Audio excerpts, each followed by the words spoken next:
प्रज्ञा मिश्रा और आप देख रहे हैं उल्टा चश्मा यूसी। ममता बनर्जी ने मोदी को कैसे हरा दिया, कैसे 200-300 बीजेपी के मंत्रियों को छका दिया, क्यों बीजेपी के हजारों प्रवासी कार्यकर्ता ममता बनर्जी को हिला तक नहीं पाए। ममता की पार्टी को बीजेपी ने तोड़ दिया लेकिन ममता को नहीं तोड़ पाए। ऐसा क्या था एक टांग से चोटिल हो चुकी लेडी के पास? इधर आइए बताती हूँ। अक्ल, हाँ सही बता रहे हैं, अक्ल के अलावा बाकी कुछ नहीं था। 292 सीटों में 213 सीटों पर ममता बनर्जी ने जीत हासिल की है। पिछली बार से 2 सीटें ज्यादा जीती है। पश्चिम बंगाल की 48% जनता ने ममता बनर्जी को वोट दिया है। देखिए, हिंदुस्तान के भीतर बीजेपी सिर्फ एक पैटर्न पर चुनाव लड़ती है और वो है हिंदुत्व। बीजेपी हिंदुओं को डराती है कि अगर हिंदू एक नहीं हुए तो खतरे में आ जाएंगे। मुसलमान आबादी बढ़ाकर तुमसे तुम्हारा देश छीन लेंगे। देखो कश्मीर में क्या हुआ, देखो वो सड़क पर नमाज पढ़ते हैं, देखो वो लोग कितने बदंग हैं, वो ऐसा कर देंगे, वो वैसा कर देंगे, हिंदू खतरे में आ जाएंगे।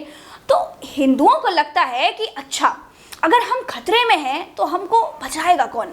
हिंदू इधर उधर देखता है, फिर कहता है कि भाई हिंदूवादी पार्टी तो एक ही है, तो यही बचाएगी। अब तक देखा गया है कि दूसरे राज्यों में जिस हिंदू को बताया गया था कि भैया तुम खतरे में हो, उसने देर सवेर हिंदू भगवा सुरक्षा कवच ओढ़ लिया। लेकिन ममता बनर्जी ने यहाँ दिमाग से काम लिया।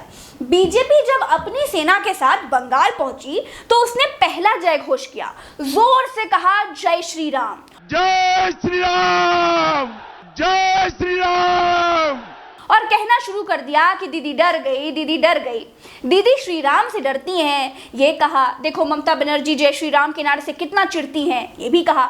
ममता बनर्जी ने जय श्री राम का जवाब माता दुर्गा से दिया। नमस्तस्यै नमस्तस्यै नमस्तस्यै नमो नमो।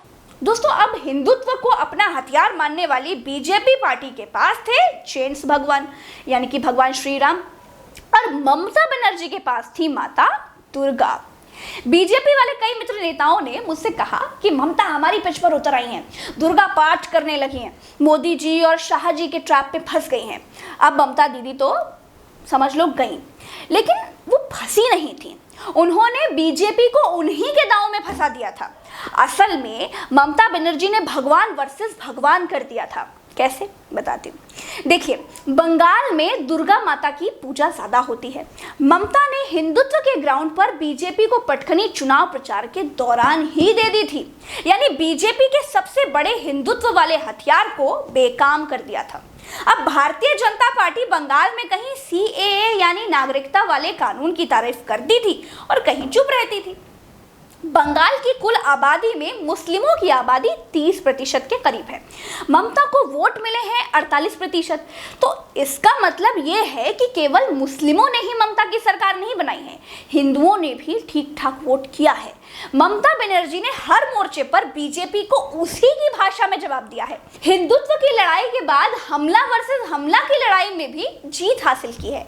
कहा गया कि बीजेपी अध्यक्ष जेपी नड्डा के काफिले पर बंगाल में हमला हुआ था, उसके बाद जवाब में सामने आई ममता बनर्जी की टूटी हुई टांग। ना बीजेपी साबित कर पाए कि उनके अध्यक्ष पर हमला टीएमसी वालों ने किया था, और ना ही बीजेपी ये साबित कर पाए कि बीजेपी के कार्यकर्ताओं ने ममता पर हमला नहीं किया था। बीजेपी के पास टूटी हुई गाड़ी थी और ममता के पास व्हीलचेयर पर टूटी हुई टांग। हमले और आगे बढ़े। प्रधानमंत्री फ्रंट फुट पर खेलने लगे थे। दीदी ओ दीदी, 2 मई दीदी गई के तराने बंगाली मार्केट में खूब जोरों से आ चुके थे। ओ दीदी। तभी ममता बनर्जी ने बनारस पर निशाना लगाया। ममता ने अगले चुनाव में बनारस से चुनाव लड़ने का एक दांव हवा में उछाला। अब तो भैया बीजेपी को लगा कि ममता सीधे मोदी से लड़ने की बात कर रही है।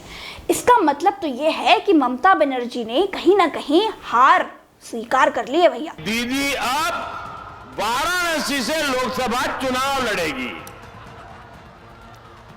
ये बयान आने के बाद दीदी ने बंगाल में अपनी पराजय स्वीकार कर ली है। लेकिन ममता के इस दांव का मतलब था कि अगर प्रधानमंत्री उन पर हमला करेंगे तो वो भी वहां हमला करेंगी जहां से मोदी की सीधे जड़ें जुड़ी हों।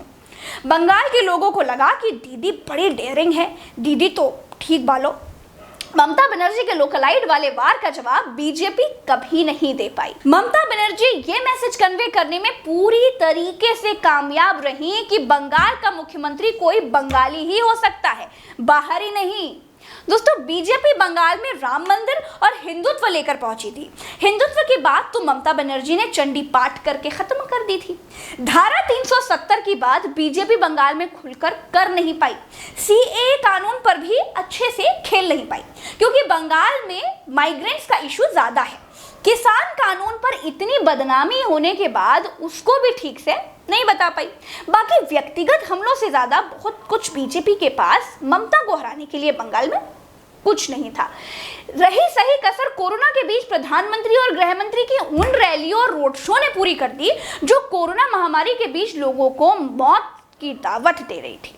कोरोना रैलियों को लेकर प्रधानमंत्री की व्यक्तिगत छवि बड़ी खराब हो गई। बंगाल में बीजेपी ने पूरी भारत सरकार को लगा दिया, तब जाकर 77 सीटें जीती। लेकिन ये सीटें प्रधानमंत्री जी की खराब हुई छवि की भरपाई कभी नहीं कर पाएंगी कि जब देश कोरोना से तड़प रहा था तो देश के प्रधानमंत्री बंगाल में रैलियां कर रहे थे।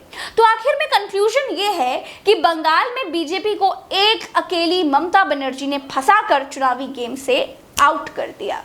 चलते हैं, राम राम, दुआ सलाम, जय हिंद।